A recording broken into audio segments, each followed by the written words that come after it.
If you're a podcast host, listen up, this one's for you. My name is Allie Jackson. I'm the host of Finding Mr. Height, a dating and relationship podcast that I've been doing for 4 years now, sharing my positive and practical approach to dating that's built on my own life experience. And I wanted to share another experience that I've had, my secret behind monetizing my show. It's called Red Circle, and I was just telling my colleague about how much I love their platform. With Red Circle, not only am I getting a seamless hosting experience, but I also love the support I receive in ad sales. It's not just typical ad sales either. It's targeted opportunities based on my show and my life. And the platform is super simple. You just set your preferences and Red Circle matches you with sponsors that align with your show. You can vet every opportunity and their platform gives you great analytics. More recently too, my Red Circle team has brought me opportunities outside of my podcast on social media to really augment the podcast partnerships, bring them full circle. I just can't recommend them enough. If you want to give it a try, go to redcircle.com to get your free trial. That's redcircle.com for a free trial. All right, the recording is on.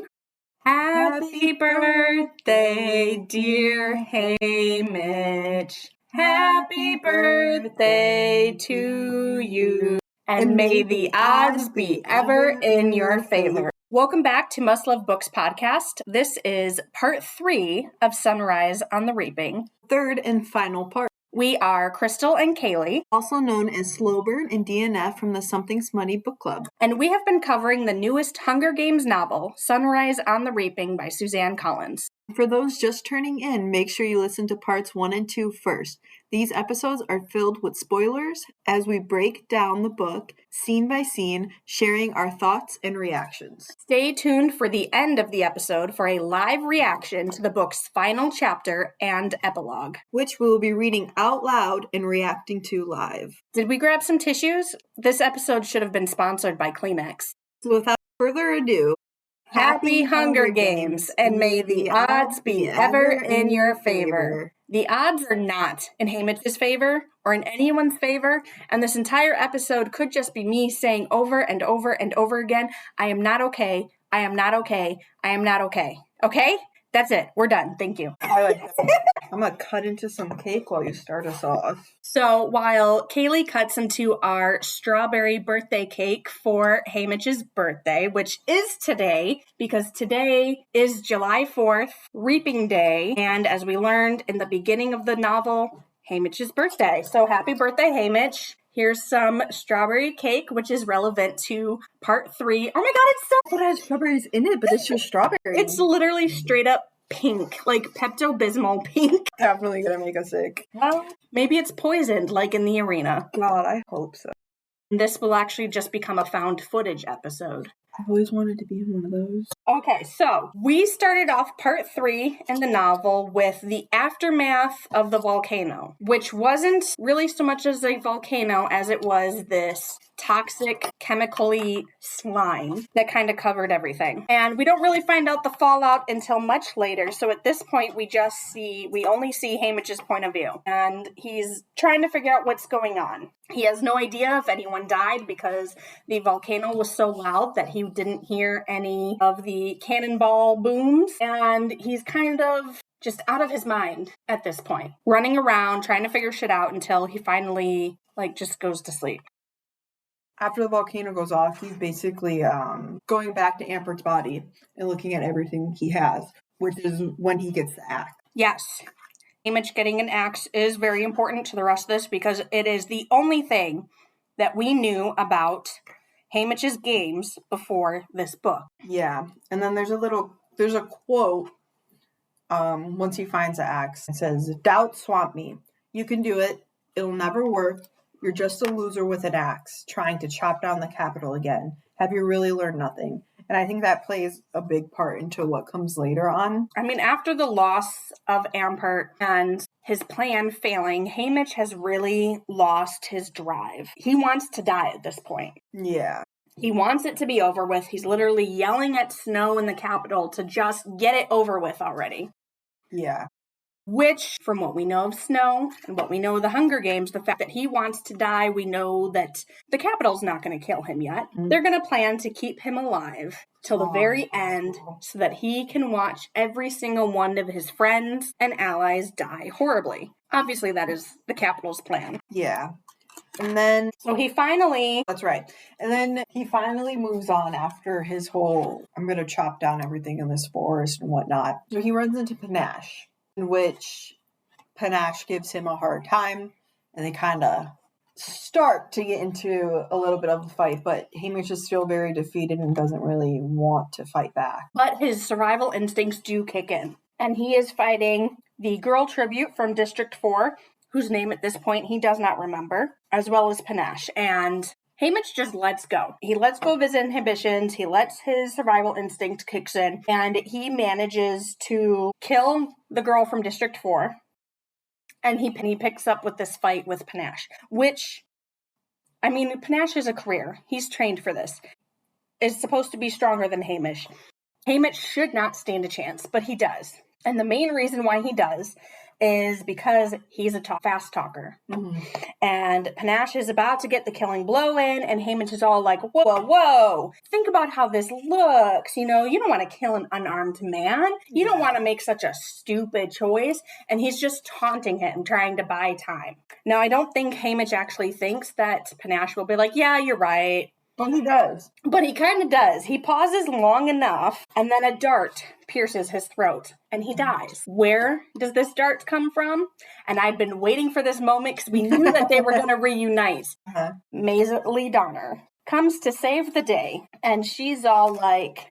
comes in as this like freaking warrior. Yeah. She has this poison blow dart necklace, and she shoots off this blow dart and kills Panache, and then she's all like, we'd live longer with the two of us, let's be allies. It's almost a reintroduction for them. It is, because it brings you back to when they were like first kind of all laying in their beds, and him and Luella were talking about being allies, and he didn't really want to be allies with Maisie. She's kind of all he has left. And she knows it. She knows it, and he knows it. And she's kind of using that to her advantage, and he is so, like, distraught over what happened to Amber that he's just like, okay, why not? What else do I have to lose at this point? Oh, if only Hamish knew. Yeah, the answer is so much. If Hamish knew the rest of the story, he would have let Panache take him out. Yeah. Right then and there. So the two are allies. They kind of patch each other up a little bit. They talk about like what they've missed, which is mostly just Maisie confirming some things, such as Wyatt dying to save Lulu, sacrificing himself as her shield. Yes. And then Maisie kind of runs to escape. Yeah. The bloodbath. And, you know, she tells us about some of the other tributes that have been killed and who's still alive, because Hamish is having difficulty keeping track. So they decide to be allies. Hamish doesn't really tell her anything at all about what he's been up to, but she also doesn't question it. I think she knows. She knows a little bit. Like, she knows part of the plan. She's very smart. She doesn't know the details. I think Maisie knew that the volcano was because of Hamish. She doesn't really say anything to give it away, but she's smarter than what everyone gives her credit for. And the way Hamish... I mean, for one, he was nowhere near the volcano. Secondly, he doesn't really seem to give any details about where he's been, what he's been up to. And Maisie knew that he was up to, you know, some, we'll just say rascally behavior. Yeah, that's what he likes to read.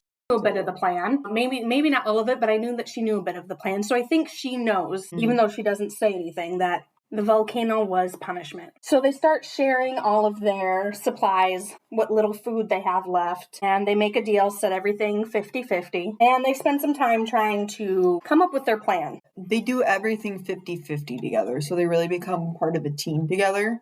All the supplies, all the food, drinks that they have left, everything is split 50-50. Even when someone might need it a little bit more, they know that it's smart to just do it 50-50. Because I think at this point, Hamish is just trying to stay alive long enough to see Maisie win. And Maisie is trying to stay alive long enough to make it back home. The way Maisie sees it really is, if anyone's going to make it home, it needs to be one of them. I think that's what the 50-50 symbolizes. Is we have a 50-50 chance of the winner being one of us. If we stick together, we make a plan, and we make it happen, it's going to be one of us. And Hamish goes with it, but at this point, Hamish is not planning to return home. I mean, he hasn't been for a while, but especially since his failed plan and the loss of Ampert. Yeah. So really, he's seeing it as 0-100 and wants to see Maisie return home, which I think, you know, it wasn't a bad plan. And I think if it came down to it, Haymitch would have ensured that Maisley made it home. Yeah, he really takes care of her starting off. From this point on, he is able to rig the tarps so that they can catch more water, so that she's not dehydrated. Any food that he has from sponsors, he gives to her. Because he got more than she did for sponsors. So he really just starts taking care of her over these next few, hours, days? We don't really know what the time period is. We think it's 6 days, but later on he goes on thinking, is it 4 days? Is it 5 days? Nobody really knows how time works, especially because time in the arena doesn't match outside time. Right. 6 days in the arena could be 3 days outside, or it could be 3 weeks outside. So they come up with a plan to go north because there was this crazy labyrinth-style hedge. Yeah. And they're like, we're going to get through this hedge and get north because Haymitch has decided his first plan didn't work. Maybe his second plan can be to destroy the generator powering the arena. Maybe there's still a chance. Haymitch is so hopeful. And then the ladybugs. Yes, they get to the hedge, and this time it has mutts. And the mutts didn't attack the first time. They just kind of spun the hedge around to make Haymitch sick and dizzy and lost. This time, the game makers are straight up going, do not go here. Mm-hmm. So that doesn't work. Plan B has seemingly failed. This is the part that I texted you that one day, and I was like, this book is going to be the end of me. Is because I thought about the beginning of how much they just didn't like each other, didn't see each other as anything to each other. And then here they are, a bunch of bug bites from these ladybugs, starving, dehydrated, just trying to survive together and do everything they can to save each other. And the time is just passing, and they're just trying to do basically everything they can. And after, they care to their bug bites, it goes, we dress, letting the thin material dry on our bodies and pass a water jug between us. Well, if we weren't before, we're bloodkin now, says Maisley. Sure enough, sis. I think I swallowed enough of your blood to qualify. Do you ever want a real sister? I had 2 for a short time, twins like you and Marilee. They didn't make it. I'm sorry, I didn't know that. No reason you should. It was before school and all. A sad look crosses her face. I keep wondering, will Marilee still be a twin after I'm gone? Always, I say without hesitation, imagining Sid watching us. I hope he don't think of himself as an only child. This is going to be hard on her, says Maisley. After the games comes the fallout from the games, spreading out like ripples in a pond when you toss in a rock. Concentric circles of damage, washing over the dead tributes' families, their friends, their neighbors, to the ends of the district. Those in closest get hit the worst. White liquor and depression, broken families and violence and suicide. We never really recover, just move on the best we can. So they continue splitting up their food, and they try to make a new plan, maybe to go back to the cornucopia to look for more food. But instead, before they really set up a plan, they hear this crying baby sound. And Haymitch is imagining all sorts of horrific mutts on what this could be. And they're like, you know what? We are not going towards that sound.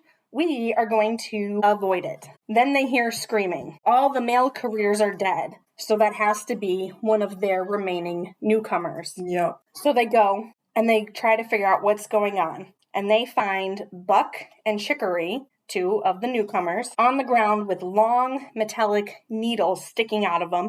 And this crazy porcupine-looking thing is shooting off needles, quills into people. They're trying to make a plan to scare it away. They try to create a shield, which doesn't really work too well. They find out Haymitch gets poked in the face by one of the needles. They are poisoned. There's some kind of toxin in them. So he starts throwing the olives, some of their last food, and they make the porcupine kind of scatter off and get to the bodies of their fallen newcomer tributes. 2 of them have passed away. They didn't make it in time. And the third, Hull, is dying so horrifically that they can't even get him to swallow some medicine that they found in one of the careers packs that they took after killing them. So 3 more newcomers gone.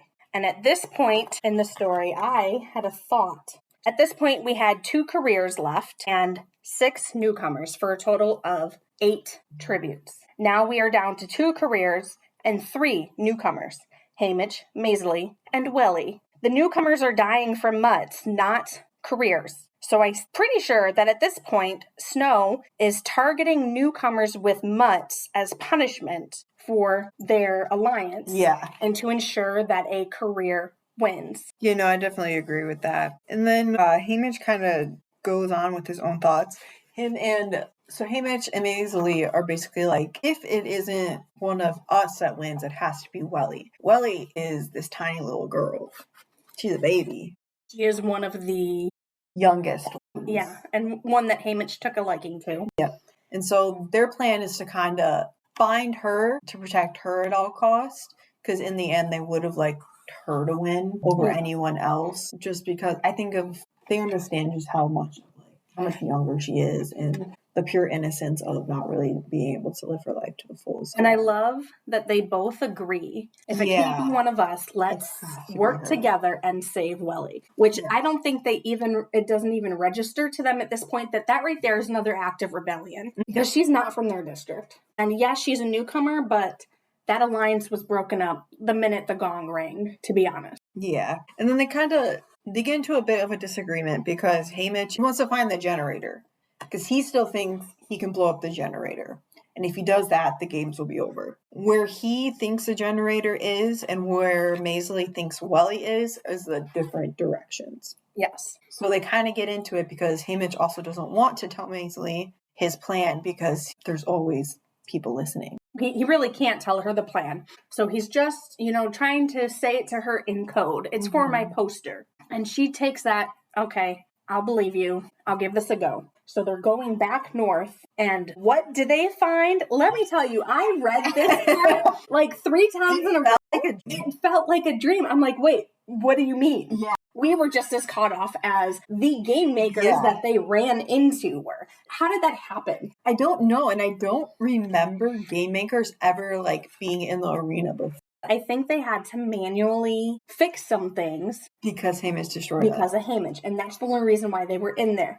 And they were the young, disposable game makers who were of no consequence, sent in, which it kind of reminds me of when in Ballad and Songbirds and Snakes, when Snow went into the games to grab Sejanus. He's been in the games. That's true. He knows how dangerous it is to send someone capital into the arena. So the arena must be in terrible shape for him to send someone. 3 game makers to go in, and they are manually cleaning stuff up when they get stumbled upon because they're running from the careers and they fall down a hill or something. Yeah, something like that. And they're and all of a sudden there's these game makers standing there and the game makers are like, oh. Yeah. The game makers find out very quickly how dangerous this is because the 2 careers catch up.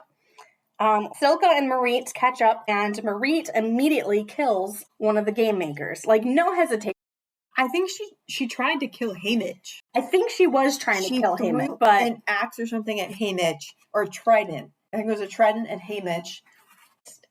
It hit one of the game makers and they fell into the herm. And Haymitch is just stunned, too stunned to react. And I honestly don't blame him, but Maisley almost gets killed and Haymitch is too stunned to intervene. Yeah.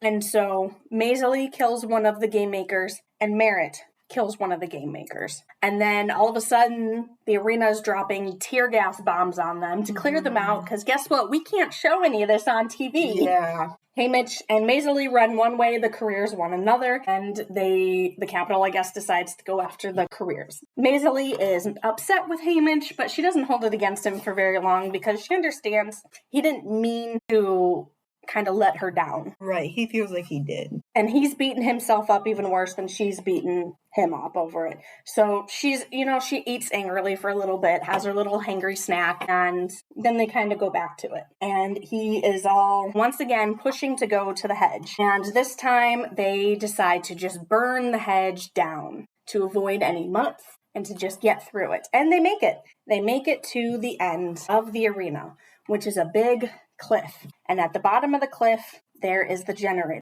However, between Haymitch, the cliff, and the generator is an invisible force field that stuff bounces off of. He throws some rocks at it and stuff and figures that out. They kind of collect themselves here and try to figure out a new plan. There's only 5 people left. Then a cannon fires. There's only 4 people left.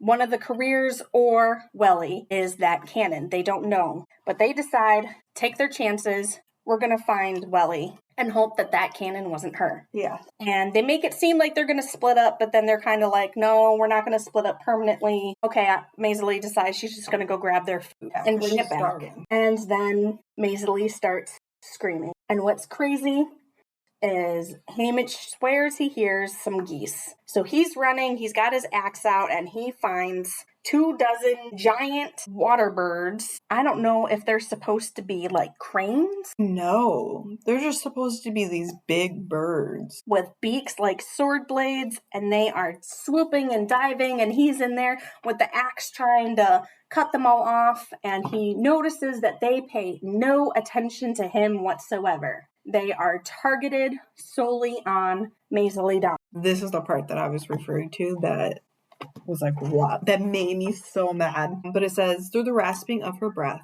she attempts to speak, but the mud silenced her voice and its wicked beak. Mine seems silenced as well, as no words of comfort or hope or apology make it out. I just stare into those burning blue eyes, letting her know she's not dying alone. She's with family. She's with me. In the last moment, she releases her grip enough to lock her pinky around mine. Looking, I think, for a final confirmation of the promise we made to each other. I nod so she knows I understand that I will try my best to bring the capital down, although I have never felt so powerless in my entire life.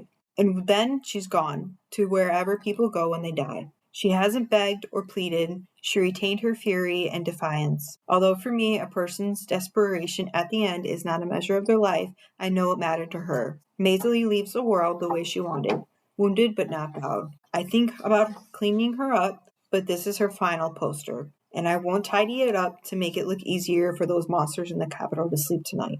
I think that's all of it. I was like, wow. But yeah. So he takes one of her necklaces off and puts it on him as a token of what he's lost. The Capitol takes away Maisie's body, and Hamish gets a sponsor gift. And it is strawberry ice cream, which is what Maisie ate for dinner on her last night, and is the inspiration for our strawberry birthday cake, because we are unhinged. Yeah. Do we ever find out who sent him? We're pretty sure it's Mags. But we don't know for sure. Obviously somebody sent her money and she got to choose what the gift was. Yeah. But so he obviously had some sponsors sent her stuff, and Mags decided to send strawberry ice cream as a message. So it's his little goodbye message, too. It says, goodbye, Maisie Donner, who I loathed and grudgingly respected, then loved. Not as a sweetheart or even a friend. A sister, I'd said.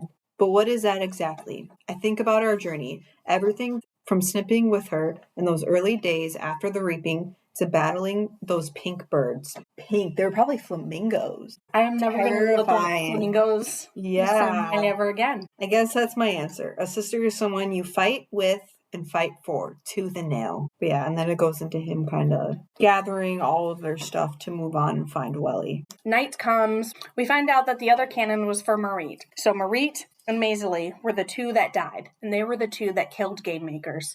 This was clearly targeted punishment for killing a game maker in the arena.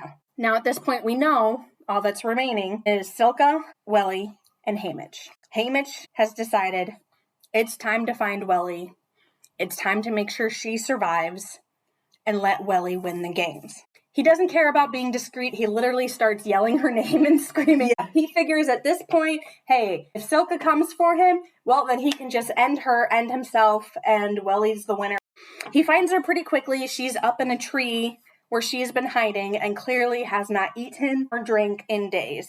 Poor baby Welly is like practically on the verge of death. Yeah. But at this point, Hamish is just trying to get some food in her, some water in her, trying to take care of her. She's barely conscious, can't even talk. He gets another sponsor gift when he finds Welly, and this time it's some chocolate candies. So he's trying to get her to eat some chocolate, which I think is a good idea. It can kind of perk her up a little bit with the sugar, give her a little boost. So in the night, they decide to rest. He gives her little bits here and there. Welly falls asleep, and Hamish hears crying and finds Silka at the bottom of the tree, sobbing, obviously crying over her friend's death. But that's not very career of her. That's not very capital of her. Well, what also isn't very capital is Haymitch drops down some chocolate to Silka, who then eats it and then just kind of leaves. Another act of rebellion without even knowing. Yeah. At this point, Haymitch has another new plan. He has everything he needs to kind of explode something again, thanks to that token he took from Maisley, not even realizing he had some more explosive, whatever you call it. And he decides, you know what? I'm going to send a message. I'm going to have a big final battle and blow up the cornucopia as my big last middle finger to the Capitol and to Snow, and allowing them to crown Welly. He totally understands that this is an extremely far-fetched plan and nothing he has planned has worked out so far. So what are the chances this is going to actually work out? He's going to try anyway. So he's on his way to go put things into place. And Welly is all, don't leave me. Yeah, Welly's big thing is she was so scared of being left. Like how she felt like the other newcomers kind of just left her. Because she's basically just been on her own hiding. This whole time Without food or anything. So she's just begging him, don't leave me, don't leave me, don't leave me. She's very scared for him to leave her. She's been abandoned this whole time. Yeah. And she doesn't want to be abandoned again. Welly at this point doesn't really care about living or dying. She just doesn't want to be alone. Yes. So Haymitch plans to go do his plan and come back and get her. However, when he leaves, he gets another sponsor gift. This one with a note saying that it's from the Capitol. And he doesn't get immediately that means Snow sent this to you personally. It takes him a minute, but then he realizes this is a gift from Snow. It is the pitcher of milk that he chugged in Haymitch's house when President Snow needed some milk to calm his poisoned belly. So Haymitch knows that this is poisoned. And he knows if he gives it to Welly is going to. Yeah. But if he doesn't give it to Welly, everyone will see him withholding it from Welly and know that he is this terrible, awful, selfish, no good troublemaker. Yeah. It's a very clear message of what's going on here. However, Haymitch doesn't actually have to make a decision because he hears screaming. He drops the pitcher, which breaks it. Thank goodness he doesn't have to do anything with it. Right. Good news, I guess. He comes back and he finds that Silka has... How? Do you just want to read it? Because the proud District Alliance, the newcomers, will never be allowed to win. Welly will die of poisoning or starvation or a career. Silka, that capital wannabe, will take the crown. And me, there's only one thing left for me to do if I don't want to die as a traitor to the districts. As Welly's killer by neglect, since I refuse to go poison her, and Snow knows it. He has followed my every move down to this final resolution and awaits my inevitable surrender. I must drink the milk. The time is now. Game over.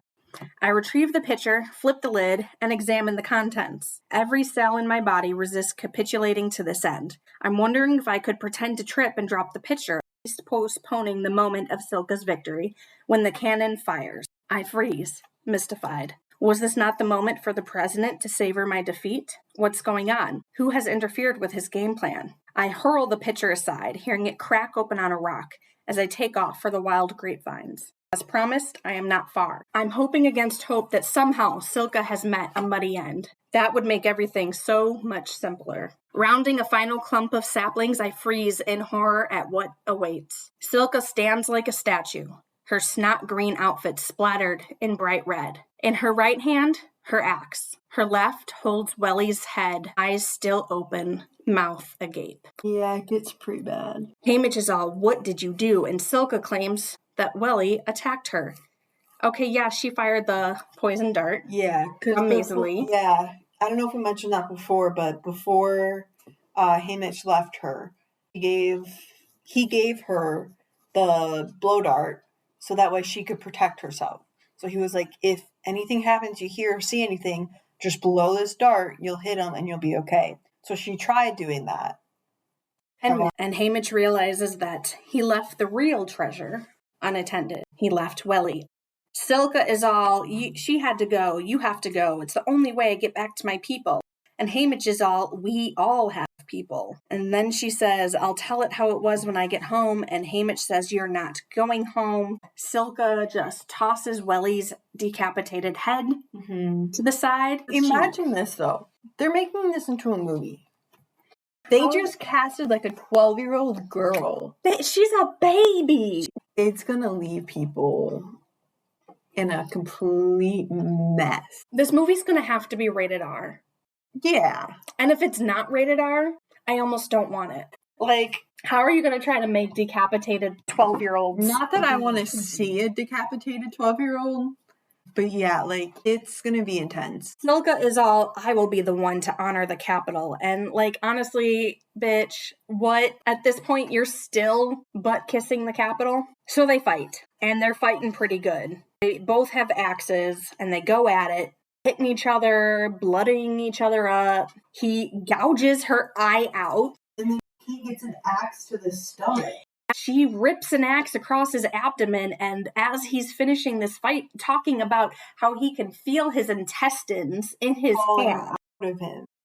The fact that Haymitch is even still standing, much less alive, at this point is insane, and it's just pure adrenaline and rage and spite at this point. So he tries to run away with his guts literally in his hand, and he makes it to the boundary, to that cliffside. Silka's right behind him. She's got her eye is missing and bleeding out of her head, and she throws the axe as he drops to the ground. And this is what we know about Haymitch's games in the previous books. This is all we know about his games, is what happens next.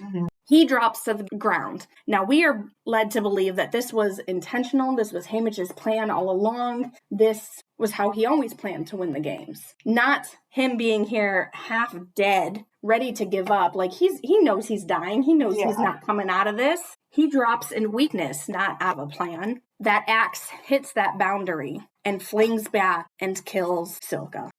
Haymitch still wants to go out with a bang because in his eyes, she's not fully dead yet. She's still kind of gurgling. He's dying, but he's not dead yet either.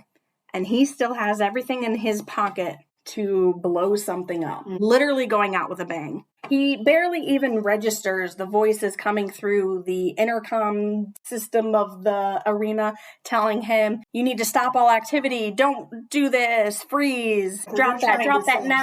One. So they have a victor. The games has to have a victor, which is Snow's like big thing from Katniss's games. There has to be a victor. Haymitch don't give a shit. He sets it off. He blows shit up and he doesn't even know what happens. He loses consciousness and he thinks he dies. And we really don't know how long he was unconscious for. But his entire recovery is a torture. As he's recovering and going in and out of consciousness, he's being stalked by Avoxes, banging on the walls and windows. Yeah, it was creepy. He's seeing little rabbits because he called one his friend. So he's seeing rabbits being eaten by mutts. Like every moment he spends awake is a form of torture, and then he's left unconscious again. Over and over and over again. Eventually, he finally wakes up in the District 12 apartment. Everything is exactly how it was the night they left. No one's there. There's no food except for rolls and milk. As another little ha-ha from President Snow. He goes back to empty beds that was once shared with the District 12 tributes. It stated that he walked into the room and everything was left as is. He didn't have it in himself to sleep in there. So he ended up sleeping on the couch because it was just too much because he bunked with Wyatt. And then the night before the Hunger Games, they all slept together in one room. Yeah. And it was just too much for him. So he ends up sleeping on the couch. After a few days, the TVs start playing past Hunger Games to just torture Haymitch more. Yeah. First, he's isolated for at least a week. He doesn't really know how long he's been there. And then he's randomly and constantly plagued by clips of children being terrorized, being murdered, brutalized, and showing their despair. All these things that have already left such a strong psychological impact on him, just constantly being shown in his face as a form of emotional torture.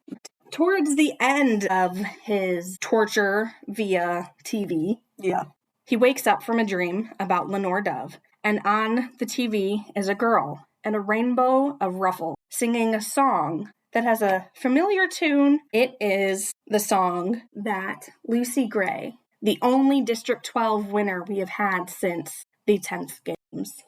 He doesn't know her name. He recognizes that it is a Covey girl. Then he sees this boy with her. At first, he thinks maybe that was the boy tribute, but he realizes that it was President Snow. And this is how President Snow knows so much about in District 12 customs. He realizes Snow was close with the District 12 tribute from the 10th games. And Haymitch goes into a rage because he knows that this is a message to him taunting Lenore Dove's fate. So he starts smashing stuff until the peacekeepers come in and shoot off a couple bullets to get him to stop. And then here's Effie, and they're all ready with his prep team to get everything all set to formally and officially present the victor of the Hunger Games to the Capitol. Yeah. And Effie is really the only one in this moment that expresses her concern that he was just a boy. You know, she really treated him with empathy. And she acknowledges in her own ways that he went through so much. And this is so much for him. And she's the only one that is able to express that. Everyone else is just kind of like, oh, this is a normal thing for us. We're going to move past it and make him look picture perfect. And she's like, no, this is just a boy that Lost everything. Yeah, just about everything. Effie has a present for Haymitch to wear on his lapel. It is a white rose from Snow. Effie doesn't even say that it's from Snow, just it's from him. He gave it. So she kind of understands a little bit that this is a symbol of Snow's control. And Haymitch gives in. Because what else can he do? And Haymitch is all, well, I'm glad to have Effie on my side. And then she goes, but they really are for the greater good, the Hunger Games. Yeah, like she's afraid. She is so still in that brainwashing. She's still very much capital. And at this point, Haymitch writes her off. Now, we bring back some characters that we're very familiar with, Mags and Wyrus. Mags arrives in a wheelchair, and we know that Mags can barely walk in Catching Fire. Yeah. And kind of attributed it to, you know, her age and probably her games. Mags can't walk because of her support for Haymitch. Wyrus is all very twitchy and her speech doesn't make sense. Wyrus has also been tortured. And now we recognize the Wyrus that we saw in Catching Fire. Going back to Catching Fire and seeing how these characters are then and finding out that it was because of Haymitch as a punishment to Haymitch. They do the whole victor ceremony where they start recapping the games from the moment the tributes are reaped all the way to the end. And I really love that they did this. They really played it out, scene by scene of what they show everyone. Which is nothing of what actually happens. They made Haymitch look very, very bad. They made him look super bad. And now we can understand why everyone in 12 thought that he was arrogant and an asshole. Because this was cut to show him as arrogant and an asshole. Yeah, they cut out, you know, all the picnics he did, how he protected Lulu, how he tried to protect Maisley, how he went back for like Ambert and Maisley and Welly and did everything he could to save them. But what they showed is that he left all of them. And they didn't show him going back and trying to save. They very much made it look like Haymitch was there for himself and only himself, which a little bit was the part that he played. He did want them to kind of see that while he was trying to make his plans. That's why he left. So he made it look like he was selfish a little bit, but the Capitol twisted everything and they changed the order of events and cut so much stuff just completely. They even changed the deaths of some of the tributes, the order that they happened in, to make things show so differently. They almost make Haymitch look redeemable. They completely cut out things like Snow's milk delivery and the picnics, and anytime Haymitch did something for someone else is just cut out. Yeah. They also make it look like he intentionally used the barrier to kill Silka with the axe. Yeah. Even though like he knew what he was doing. That's not. As Haymitch is watching this coverage, he wonders, does no one remember? Do they just not care? Or during the games, did they show the audience a different sky? Or none at all? And did they intentionally save Merritt's death? to increase tension at the end. The game makers must have been scrambling like crazy to control the narrative by this point. Whatever the case, the audience here in the auditorium has embraced this version, cheering and jeering on cue. Their lack of discernment transforms the recap, validating it as truth. I hope those in the districts can still see it as the piece of propaganda it is, but no telling what they've been fed. And that right there is the whole point of this book, is the propaganda and how quickly even people who saw the truth will just eat up the propaganda in excitement and basically because it's spoon-fed to them. Right. And that is the whole freaking point of this book. Then it zooms out so that we can finally see what the arena looks like. And this whole time, it has been a giant why?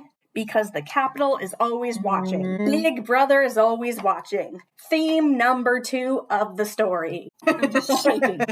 Yeah. Haymitch is crowned victor. He makes a comment to Snow. I guess Snow lands on top, which is Snow's mantra in Ballad of Songbirds and Snakes. President Snow just smiles at him and says, enjoy your home. If we didn't already know it was going to be bad, here.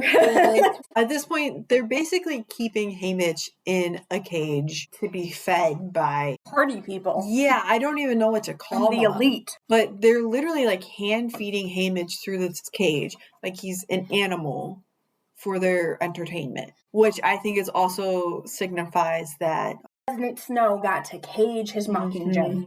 Haymitch cannot be the Mockingjay. He has been put in a cage. Yeah, and it's humiliating to him one more time before he actually can make it home. It just feels like there's a lot more partying this time around, and that there is another way of Snow exercising his control. And Haymitch is given a role, and he has to play it. He is an asshole kid who was eating up the attention and just completely giving in to the Capitol. And he flat out says in his inner monologue. Yes, in his inner monologue, he even says that he is the biggest suck-up in the whole Capitol. He is kissing ass because he wants his family to survive, and it's finally hitting him. Because his whole plan was just to die, and he didn't have to worry about any of this. But now that he's alive, he's like, if I don't do what they want me to do, the Capitol is going to kill my family. So at this point now, he is living for his family. And something that we should mention is that when he is in the cage, he's visited by Plutarch, in which Haymitch mentions his family and stuff and was asking him all about it. He says that there's no word on your family and that Lenore Dove is still under arrest. So Haymitch knows that this entire time Lenore Dove has been in jail. Yeah, whether it was her own doing and she just didn't want to tell him so that he focused on himself, or if she was supposed to be released and she got arrested again, or the other one is they just never let her out and just told her that. We don't really, I don't think, find out. That's never confirmed, but honestly, I do think that she lied. I think so. To protect him and keep him focused. Yeah. So finally the party's ended and the biggest suck up in the Capitol is put on a train to return home with his bread rolls and milk. And that's all he is given. Like this entire time, this is all the food is Snow's special I've been poisoned diet. On the train home, he is escorting the bodies of his fallen tributes from District 12. Yes. Yeah. The person he is with tells him, we can't leave without your friends. And he's like, friends? And then he happens to look out and sees the coffins being loaded into the train to go home with him. And in that moment, Haymitch has that inner monologue of him realizing that it's going to all end the way it started, which is all of them together on this train. And it really brings it full circle. They get back to District 12. The coffins are basically just thrown on the platform. These stinky, smelly coffins full of his rotting tributes. And Haymitch, places his hand on Luella's and he decides to go home. And he is actually feeling kind of hopeful. Maybe I'll get to go see my family. Yes. And he starts walking home and he sees this bright light. And then he realizes that's not a light. That's fire. That's fire. And he's hoping it's not, but he just knows it is his house. No one even knows that he's there. I don't think anyone in District 12 was told that the tributes were returning that day. And he gets there and his house with his mother and his brother, Ma and Sid, is burning. And Ma and Sid are being burned alive. Mm-hmm. And it just so happened to be the time of his arrival. Yeah, his homecoming. Yeah, his homecoming. Haymitch, he decides, I'm just going to go in and join them. He's ready to die. Burdock, Katniss's father, and some others kind of wrestle him to the ground, and they're like, we're not going to let this kid throw himself into the... And Astrid, Katniss's mother, kind of has him drink this sleeping medicine, which is kind of found interesting. She is the first person in District 12 to essentially feed Haymitch's grief with a drug. Yeah. Basic thing. Yeah. Which I thought was interesting, that it was her who gave him that. Mm-hmm. Because we know where Haymitch is going. We know what happens. And having it be Astrid and Burdock as the ones to kind of help him soothe that way, I thought was interesting. We're preparing for the funeral for all the fallen tributes. We find out that Wyatt Callow's father hung himself, not out of grief for his dead son, because his son didn't win. Like, fuck you, Jethro Callow, because that was just some bullshit. There was no reason for that to be in this book. Okay? There was no reason. We have this just heart-wrenching funeral scene. As I'm reading this, I'm literally telling you, Kaylee, about how I am not going to survive this movie when they put it in, because we have Burdock singing The Old Therefore, and we have this funeral, and I'm not going to survive, okay? I'm not going to. So we have this funeral. I thought it was very well written. I don't want to talk about it. I mean, that's just it. I don't want to talk about it. We also find out that in the fire, Ma and Sid are found clinging to each other. I told you I didn't want to talk about it. I'm sorry, I have to mention it. They died in each other's arms. They died in each other's arms, which makes it even more sad. Anyway, carry on. Carrying on. Lenore Dove is freed, which Haymitch is beyond blissful over, because, like, what are the chances that she was going to actually be freed? He goes to find her, and they catch up, and he's feeding her some candies, and they're just having such a beautiful reunion. And then the book ends, and nothing else happens. They reunite. It's not the happy ending we want. It's the happy ending we want. It's just not what happens. Lenore Dove mentions eating the other candy that Sid gave her. And then Haymitch actually looks at the candies, realizing, wait, if these aren't the candies that my brother gave you, what candies are these? And he notices the color is blood red, and he knows it's poison. In which he starts to get up and frantically look for solutions. He tells her, you need to throw up, make yourself throw up. Can we get to your house? As soon as he mentions the charcoal tablets, she knows what has happened, and she can't make herself throw up. I just want to say, at least it was fairly quick. It seemed pretty quick. We knew she was going to die, and we knew his brother was going to die, and his mom. I didn't think they would all die this way, and being that we were pretty close to the end, part of me didn't think Lenore Dove would die like this. I thought she was going to be already dead when he died. Yeah. I thought they would have already killed her when he was in the games or rebelled, like, the first time. Just like how later on in Catching Fire, the districts are bombed before they even get Katniss out of there. Yeah.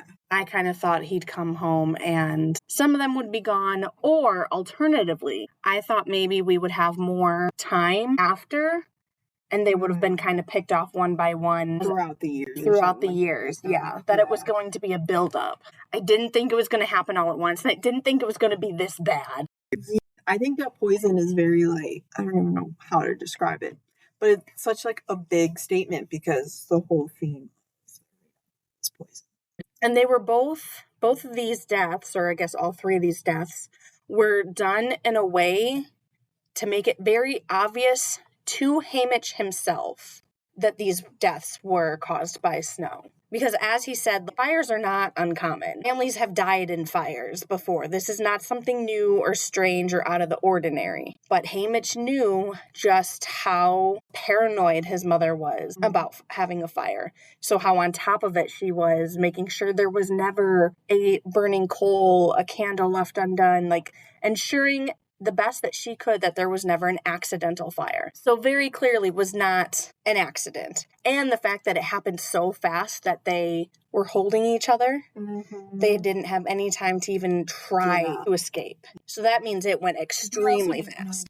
You don't I think so? it was a secret arson. No one has any idea how this fire started. Right. They're all just shocked about having this fire happen like that. Could have been some weird mutt or a piece of technology. Something. You know, he could have been a tiny ass little drone to come in and soak everything up and then light a fire. That's true.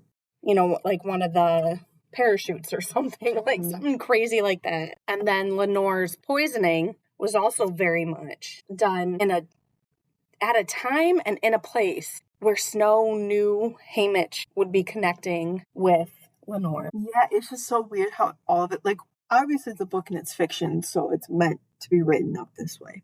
But I just find it, the Capitol and Snow knows so much that he knew when she was going to eat those. And that Haymitch was going to be there because obviously it was done in a way that he would have witnessed the death. At this point, if Snow wanted her to just be dead and him to know of it, he would have killed her at any time. And he doesn't, as he says, he doesn't waste life. He wants the death to be for a reason, and that reason is a message as well as a form of torture for Haymitch as his punishment. So it's just done in a way that Snow ensured Haymitch would be there. Yeah.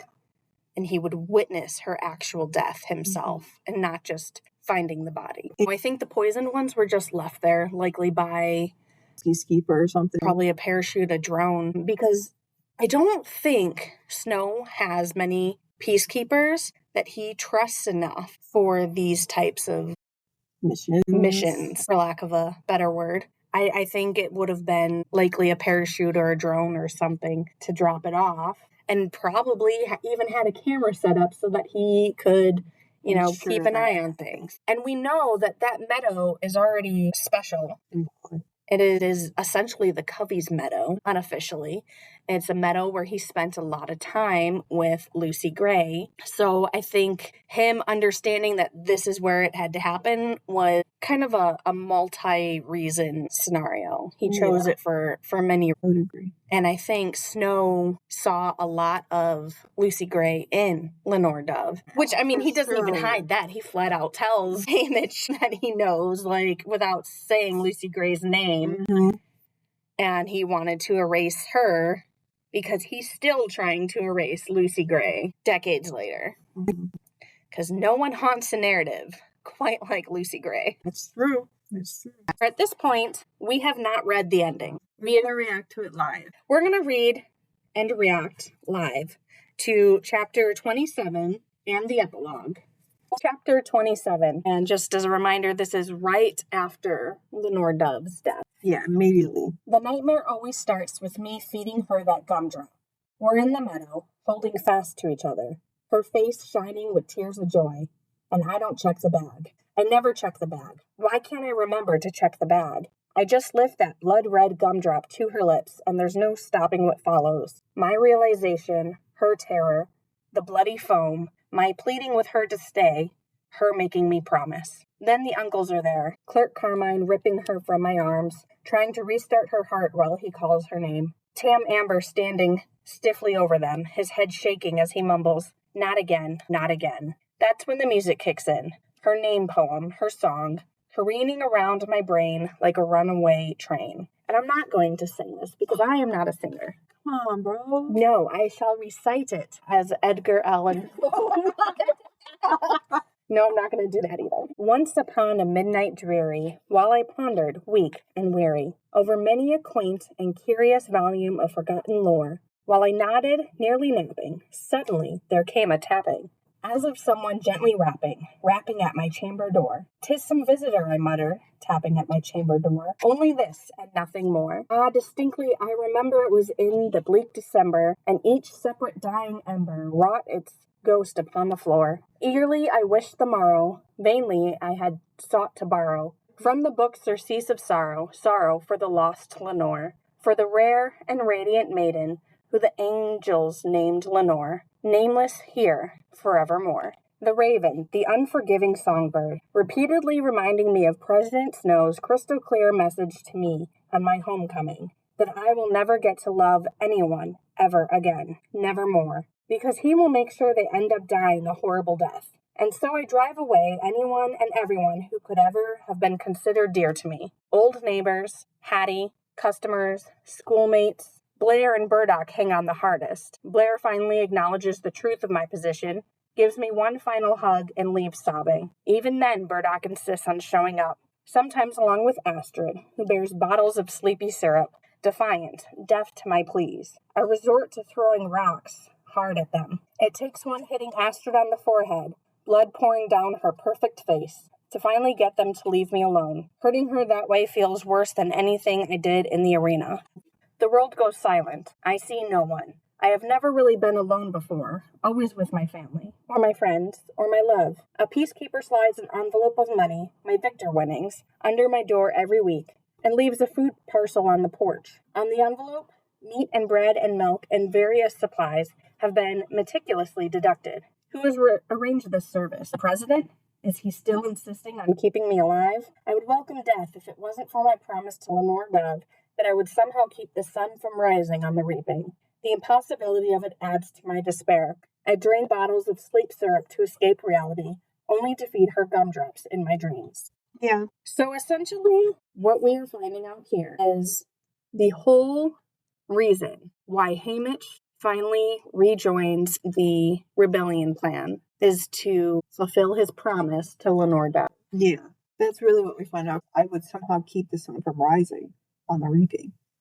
It's the whole purpose of him joining the rebellion. And the whole purpose of this book is to tell us why he joined the rebellion while also telling his story and why he is the way he is. But yeah, I definitely to kind of throw that line there. You know, the whole thing is about Katniss being Lucy Gray's revenge. She isn't just Lucy's revenge. No. She's Lenore Dove's revenge. Yeah. There's so many people that weren't in the games that their lives got taken because of the game. Katniss was revenge for all of them, which is why it didn't really matter what she did. Right. And it's just crazy that in the end, it didn't matter what she did, but at the same time, she was the only one who could. Mm-hmm. And she never really meant to. She really didn't. And I feel like in the Hunger Games books and movies, you think it's kind of all on her. But these like prequels, especially this one, it shows that it really wasn't all on her. Yeah. There's so many people that have been playing a part in this, and not just Katniss's time, but long before. I think this kind of plays to a deeper message for us as readers, is rebellions take more than just a face to make a change. It is many, many, many people working together, finding their roles and playing their part to keep this rebellion alive and to finally find success in the end. So stop waiting for Katniss Everdeen to save you when fighting against an oppressive regime and play your part. Thank you, Suzanne. Yeah. Deep into that darkness peering, long I stood there wondering, fearing, doubting, dreaming dreams no mortal ever dared to dream before. But the silence was unbroken, and the stillness gave no token, and the only word there spoken was the whispered word, Lenore. This, I whispered, and an echo murmured back the word, Lenore. Merely this, and nothing more. For her one night, searching for freshly overturned and a new headstone in the graveyard on the hill. The others are there. Ma, Sid, my fellow tributes, but not Lenore Dove. The Covey's crooked house stands dark and silent in the moonlight. I roam around the yard like a stray dog, curl up under her window, yearning for her ghost to find me. In there stepped a stately raven of the saintly days of yore. Not the least obeisance made he, not a minute stopped or stayed he, but with mine of lord or lady, perched above my chamber door, perched upon a bust of Paula's, just above my chamber door, perched and sat, and nothing more. Then this ebony bird, Beguiling my sad fancy into smiling.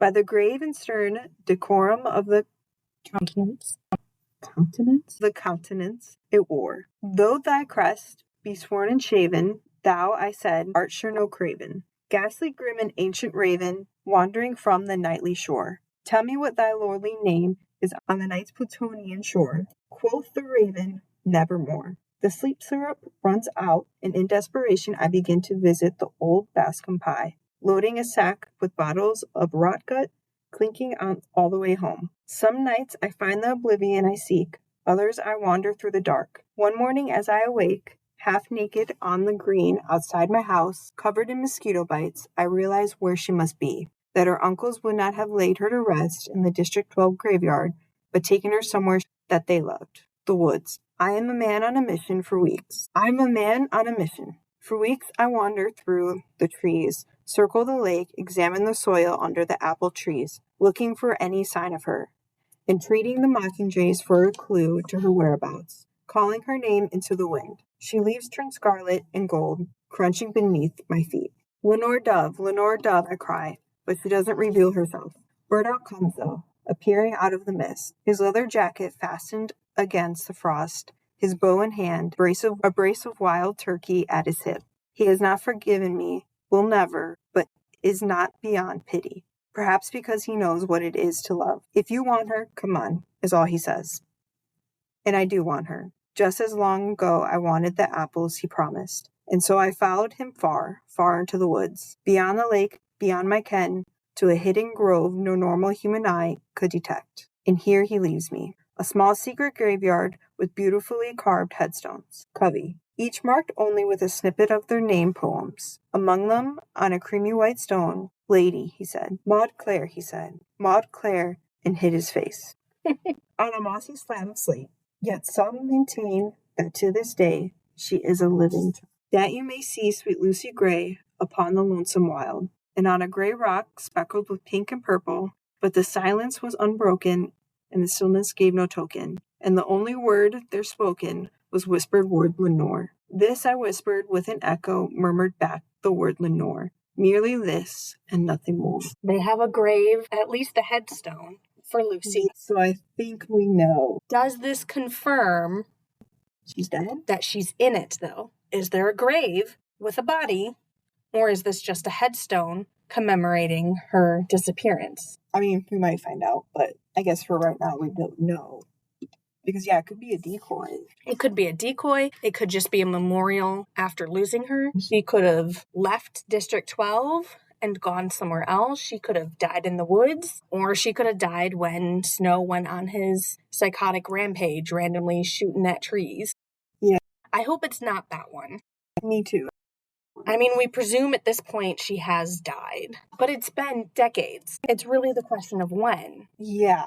Or she could technically still be alive at this point. She could be. But she could never return to District 12. I guess it just depends on, one, if a bullet did hit her, and two, how much did she want to survive after all of that? Yeah, she really would have nothing left. Because she'd never be able to see her family again. And they all very clearly feel her loss. They see her almost as this emptiness in the Covey. I mean, we just had them with the whole not again, not again. Right.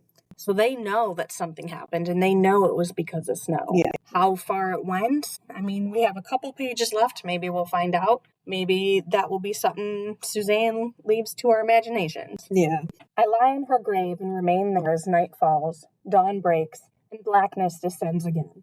I tell her everything and beg her to return to me, to wait for me, to forgive me for all the ways in which I have failed. When dawn breaks on the second day, she has not come. I bury the flint striker, snake and bird, in front of her headstone. I ask her to free me from my final promise. I ask her to let me come to her now. I ask her for a sign. Then I somehow make my way home and fall asleep, where I feed her another gumdrop. I hit the bottle even harder, drinking, disappearing into the night, regaining consciousness in the forgotten places of District 12. One morning, at the crack of dawn, I snap awake, shivering in a back alley in town. I'm staring at a message sprayed in bright orange paint. No capital, no hanging tree. It's a rebel play on the Capitol's propaganda, no capital, no reaping. Tucked away in this alley, a rallying cry beyond the peacekeepers' radar. A memory tugs at me, mazily, in the arena, after she killed the game maker. Spider Silk and her mama's song. Well, your gal's full of surprises. Guess she got the jump on us after all. Full of surprises. Full of secrets, even for me. But Maisley had put it together. Orange paint on her fingernails. This is Lenore Dove's work. Her sign. Her message to me now. Her reminder that I must prevent another sunrise on the reaping. And it says, "You promised me." With that, she condemns me to life. but the raven still beguiling my sad fancy into smiling. Straight I wheeled a cushioned seat in front of bird and bust and door. Then upon the velvet sinking, I betook myself to linking fancy unto fancy, thinking what this ominous bird of yore, what this grim, ungainly, ghastly, gaunt, and ominous bird of yore meant in croaking nevermore. I don't know how audiobook narrators do it. I know. Now that Lenore Dove has said her piece, other ghosts, filled with hate and rage, visit me in the night. Panache seems to have little to do but hunt me down, and Silka thinks I owe her a crown. The terror bleeds into my waking hours. I start sleeping with a knife in my hand. It's Effie Trinket who finds me thus, the morning of the victory tour. I come to, startled, to discover she's taken possession of my knife. I'm so sorry about your family's accident, Hamish, and then your girl's appendicitis right after. Tragic. But this just won't do. We have a responsibility to carry on. Appendicitis? They really covered it, huh? I literally want to scream right now. Like, obviously the tragic accidents, they could make the fire look like an accident in a district known for having many house fires. But appendicitis? Wow. This is what they told the people of the Capitol. Uh-huh. There's that propaganda again. My family's accident, Lenore Dove's appendicitis? She's right. I do have a responsibility to carry on. But how can I? I let Effie pour coffee down me. Send me to the tub until Proserpina and Vitus can stomach me. Button me into a paisley suit that great Uncle Silius never had occasion to wear, and somehow make me presentable as I board the train to District 11. Word got out. Magno was fired for negligence, and Drusilla broke her hip falling down an escalator. Lovely. Plutarch tells me in confidence, oh, okay, Plutarch is here as well. And I'm sure Drusilla's accident is probably not actually an accident, right? And I'm sure Maisley would have loved that. Plutarch continues. It seems Maisley was right about those heels. Anyway, I pitched Effie last minute, and I jumped on the idea, especially since she brought the depraved uncle's wardrobe with her. Oh, that's right. That's who the clothes came from. I'm like, forgetting. Who was Uncle Silius? It was her uncle. How are you here, Plutarch? I asked. It's a question that could be answered on many levels. He chooses the most superficial. I'm here to record your victory tour. It's in my contract. Hey, you look like you could do with a sandwich. Tibby. Yeah, so he just completely brushes that one off. Yeah. Like, I had nothing to do with this rebellion plot. What do you mean? I'm just here to record you. Mm-hmm. A different train than I rode before. Fancier. Lots of steel and chrome. Dove-colored velvet upholstery, lest I forget. Trying to forget is my full-time job now. And there is Hamish's tagline. Yeah. And of course it's dove-colored velvet upholstery. The fact that even down to the new train design is used as a form of psychological and emotional torture against Hamish. Damn. Effie does her best to keep me sober, but the train's loaded with booze. Well, at least there's that. Twist north. In District 11, stand on the steps of their Justice Building, facing the grief-stricken families of Hole, Tile, Chicory, and the other girl, Blossom. I search the wider sea of faces for Lulu's kin and come up empty. Okay, I have a question. Mm-hmm. Do you think the body of Lulu is Luella or Lulu that was brought back to 12? I think it is actually Luella's body, and Lulu's body will never be seen again. Snow is evil. This book, once again, is a slap in the face for everyone who thirsted after Tom Blythe and made She was like, no. She saw those TikTok edits, and she had some thoughts about that. The party begins. I drink my way through the festivities, which run far into the night. When the Justice Building finally sleeps, Plutarch spirits me up multiple stairways and into the attic. Oh my goodness, this is the attic. This is where Katniss and Peeta were at in District 11 on their victory tour, seeing Rue and Thresh and their families, and the riot broke out. Really? This is the attic where Katniss is all, Snow came to see me. What are we going to do? Who's going to protect my family? And Hamish is all, who's going to protect them? Wow. This is that attic. Okay. When the Justice Building finally sleeps, Plutarch spirits me up multiple stairways and into the attic. Respite, nepenthe, I mutter into my bottle. Plutarch yanks it from my hand. Listen, Hamish, we don't have long. This attic is the only spot in the entire Justice Building that isn't bugged, and that's why it's the attic that Hamish takes them into later. Well, he might be right about that. The place looks like it hasn't been disturbed in 100 years. There's a coat of dust so thick you could comfortably sleep on it. Why you'd sneak off to this place for privacy instead of stepping outside the Justice Building, I don't know, and I don't care. There's nothing left they can do to me, unlike Plutarch. How is it you're looking so well, Plutarch? Myris and Mags were tortured, right? And I'm guessing Beatty's dead. Beatty's too valuable to kill. I thought he'd have killed himself. He can't. His wife's pregnant. Oh. Besides, he wouldn't let Ampert down that way. My goodness. We presume Beatty doesn't have a family in Catching Fire. Yeah. Oh, man. Oh, I see. He's going to overthrow the Capitol, is he? Maybe one day. But we can't any of us do it alone. Let me repeat that. We can't any of us do it alone. Suzanne Collins, putting it so very clearly. We all need to play our part in the fight against fascists. Thank you, Suzanne. But we can't any of us do it alone. You demonstrated a lot of nerve and intelligence in that arena. We need your help. Me? I say in disbelief. I am living proof that the Capitol always wins. I tried to keep that sun from rising on another reaping day. I tried to change things, and now everybody's dead. You don't want me, and I don't want him.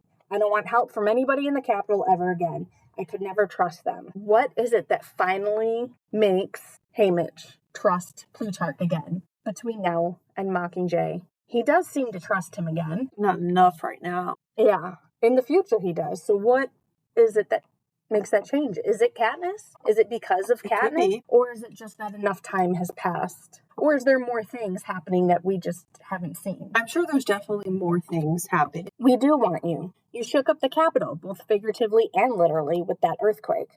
You're capable of imagining a different future, and maybe it won't be realized today. Maybe not in our lifetime. Maybe it will take generations. We're all part of a continuum. Does that make it pointless? Thank you, Suzanne. Putting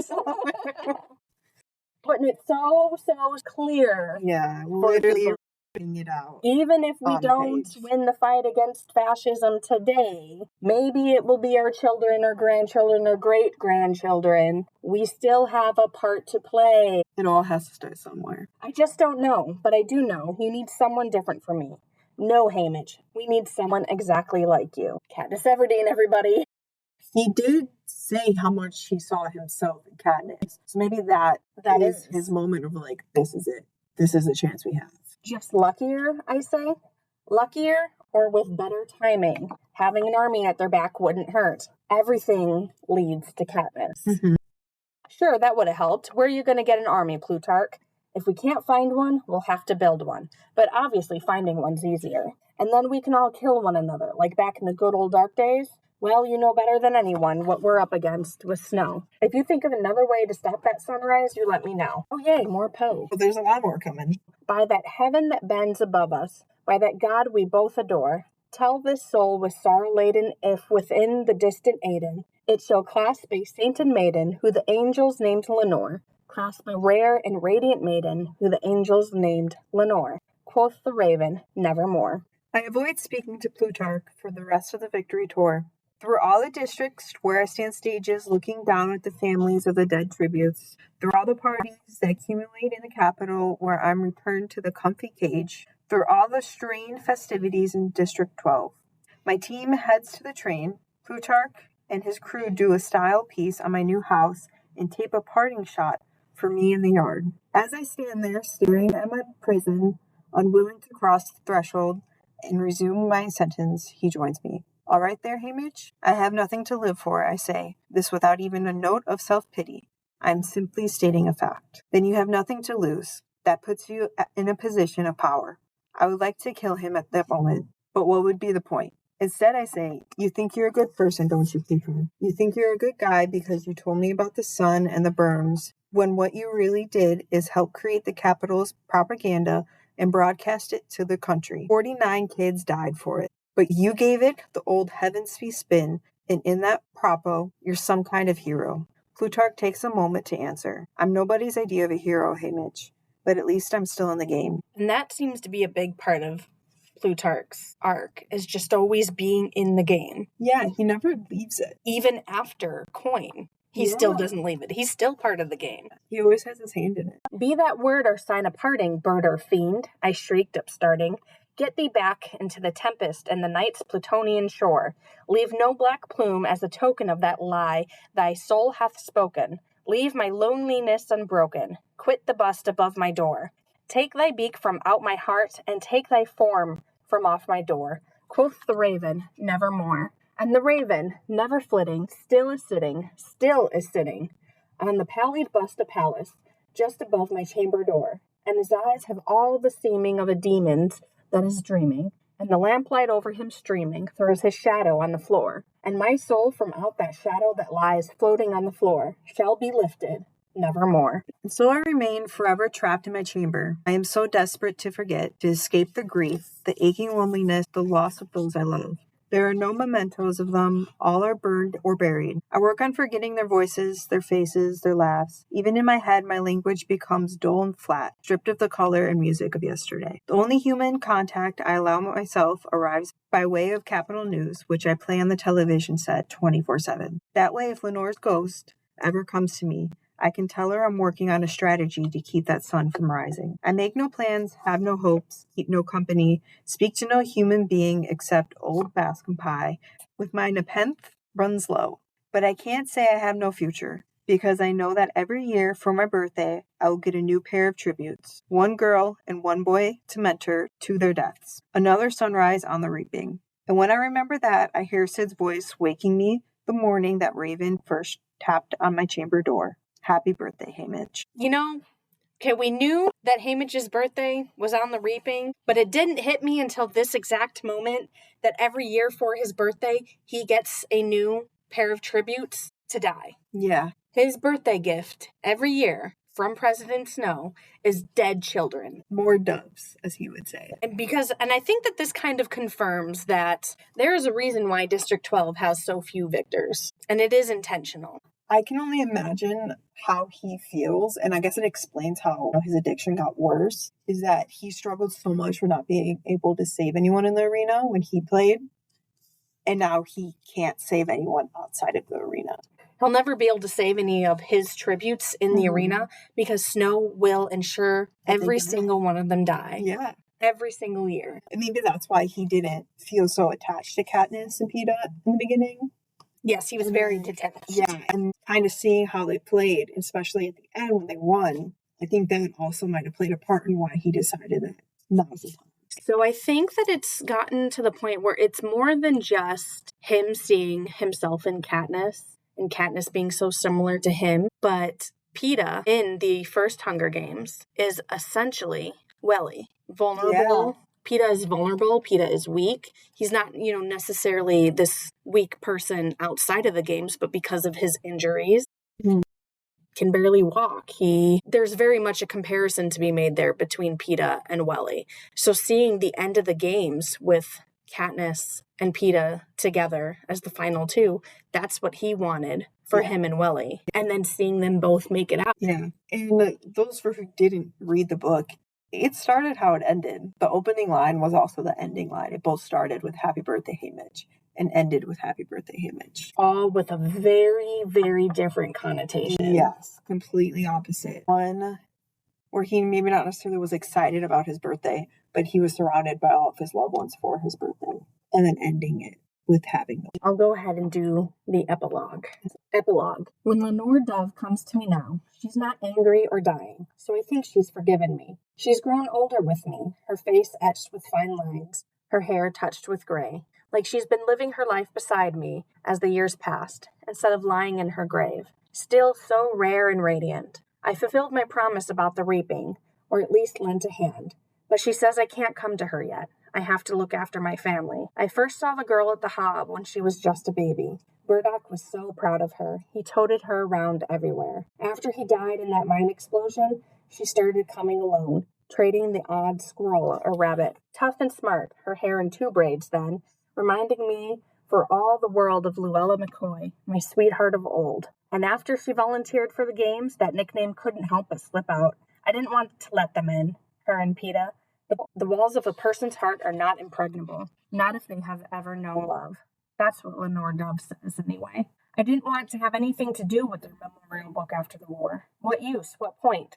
To relive all the loss? But when Burdock's page came up, I had to mention him showing me the grave, and I felt compelled to tell them about Maisley Donner, former owner of the Mockingjay Pin, and how Sid loved the stars. Before I knew it, they all came tumbling out. Family, tributes, friends, comrades in arms, everybody, even my love. I finally told our story. A few days after that, Katniss showed up with an old basket filled with goose eggs. Not to eat, to hatch. I raided a few different nests so they can breed all right. Never mind that we had roast goose for dinner. She's not an easy person. She's like me, Peeta always says. But she's smarter than me, or luckier. She's the one who finally kept that sun from rising. Peeta fashioned some kind of incubator, and when the eggs hatched, mine was the first face those gooselings saw. Sometimes they just graze on the green, but on fine days we've been known to wander on over to the meadow. Lenore Dove likes it best there, and I'm content where she's content. Like the geese, we really did mate for life. I'm not sure I'll be here in the old there before much longer. My liver's wrecked, and I only dry out when the train's late. I drink differently these days, though, less to forget, more out of habit. When my time comes, it comes, but I have no idea when that will be. I know one thing, though. The Capitol can never take Lenore Dove from me again. They never really did in the first place. Nothing you can take from me was ever worth keeping, and she is the most precious thing I've ever owned. When I tell her that, she always says, I love you like all fire. And I reply, I love you like all fire too. The end. You know what this movie, right? We're gonna get Katniss and Peeta a movie. They're fun. I swear to God, if this does not make it in the movie, I'm calling Suzanne. Yeah. Speed dial. This movie Gonna kill us. we're not gonna be able to call Suzanne because we're not gonna make it out of the theater alive. We're gonna have to book the latest showing possible. Because we're just gonna be bawling in the middle of the theater. I was originally thinking, what if we saw it twice, once for crying? Once to actually enjoy it, but then I think we're just actually going to cry both times. So this whole time, Haymitch has been able to see Lenore Dove with him. Yeah. Growing old with her. Yeah. And we do know in the epilogue of Mockingjay, we do see when Katniss brings the geese eggs to Haymitch and how much of a different connotation that has now. The Mockingjay even has like a total, I don't want to say a total different meaning, but like it has more meaning. It means more, yeah. It really does mean more. Yeah. Which really just shows they shouldn't have changed it for the movie. I get why in the first Hunger Games, why they changed where that pin came from. Mm-hmm. But I kind of wish they didn't. I also wondered, like, if he ever told Katniss all of their stories and why he was the way he is, and now we know that he does. He finally does tell the stories after everything. Not only after the games, but it's years after the games when they finally write the book. Yeah, but he finally, I think, has a sense of safety now. Because the games didn't show their story properly. No. They didn't show everything that he went through and all the things like Maisley said to him and stuff like that. Like it didn't show their true character, but he knew it. And so now it's like he gets to tell the world. I have to say, it does kind of make me hate Plutarch more. Why? I don't know. The fact that, like, yes, he tried, but he also played such a big hand. Killing them? In their deaths, but also in the propaganda. Yeah. I mean, obviously, if it wasn't him, it just would have been someone else. But I guess Plutarch is really an example of trying to work the system from within and not doing it effectively. Yeah.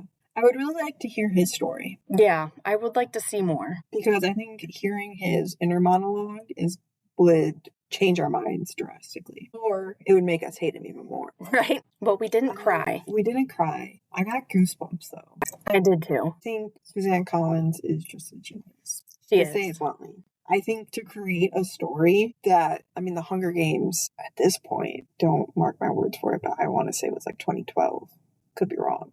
But around there. So to create a story that lasts this long and to create more meaning with every book doesn't happen very often, especially in prequels. I mean, so many times when series are dragged out over the course of many years with new things added, it doesn't add in a meaningful way. This, with the Hunger Games series, every new book adds so much more depth to the original story. And she seems to release them in times where we need them the most. Yeah.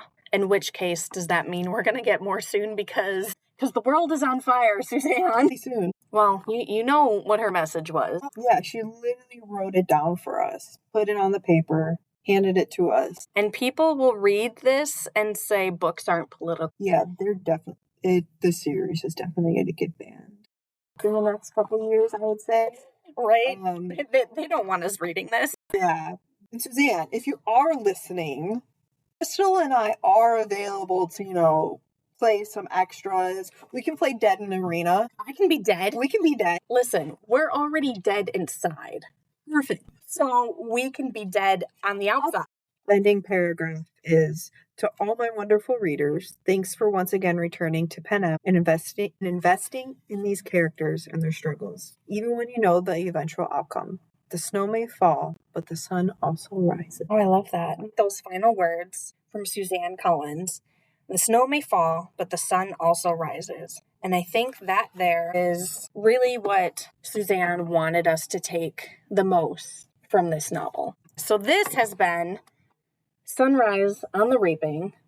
Yeah, we ended it. We ended it. We made it through. I mean, making it through the book wasn't the hard part. It was recording. It was. Yeah, it really was recording. So this has been Sunrise on the Reaping, parts 1 through 3, with Krystle and Kaylee, or Slowburn and DNF. Mm-hmm. You're no longer DNF. You finished it. First time in years. You did it. That's what you just need more heart-wrenching YA dystopia. Thank you everyone for listening. I hope that you have had as much fun with this series as we did with recording it, and share your thoughts with us. You can reach out on social media. We've got Instagram, TikTok, Threads. Reach out to us, tell us your thoughts, and if you have suggestions on another book that you want us to do a deep dive on, or series, you can recommend them.